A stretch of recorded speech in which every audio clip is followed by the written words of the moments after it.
There's an active debate about the fact that 7% growth is too low.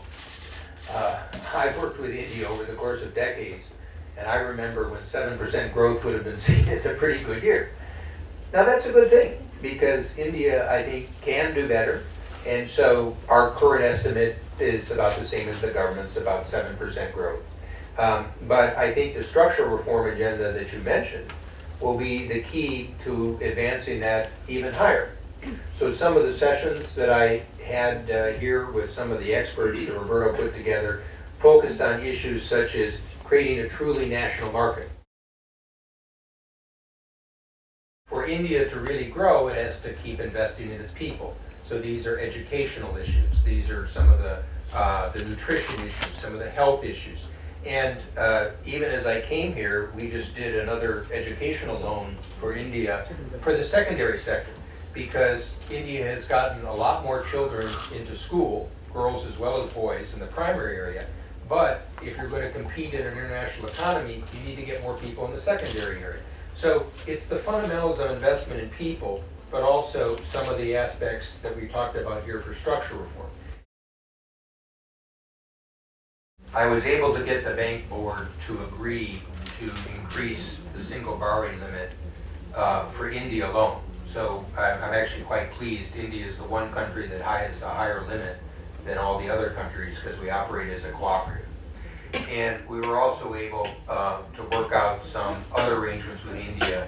So even after we vastly expanded the lending in the crisis, we're looking from IBRD to do about $1.8 billion of lending in the years ahead. One talks about building a more inclusive bank. I think it's important to not only look at the top leader, but to look throughout the organization. As for the role of U.S. officials, my sense is just this. I've spent some 20, 25 years working in international relations from the point of the United States, and Treasury and USDR and state and other locations. And I think it's important to have the United States be an active participant in the multilateral system. But sometimes there's a certain irony in this question, because I often have to fight against those in the United States that want to move away from these institutions. So therefore, I believe it's important for the U.S. to have some people that are in leadership roles in some of the institutions. What I think is driving this. It's partly the question we had here. I think India was one of the sponsors of this idea, and partly it was because they want to get more money into infrastructure and development, which is exactly one of the topics that I've been trying to talk about here. So I think it's a reasonable concern and issue that people have.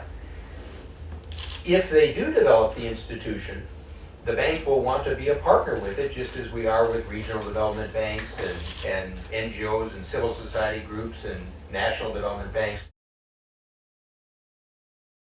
I believe that the increase in oil prices has put an additional strain and risk factor on the world economy. I've noted that they've come down a little bit in recent days, and I think that's good. I think that this is significantly driven, as your question suggests, by political and security uncertainties in the Gulf. But it also, the oil market often depends on kind of sort of what's coming in and out of line. So for a while you had Iraq down, then you had Libya down. So a lot really does depend more on the specifics of market conditions.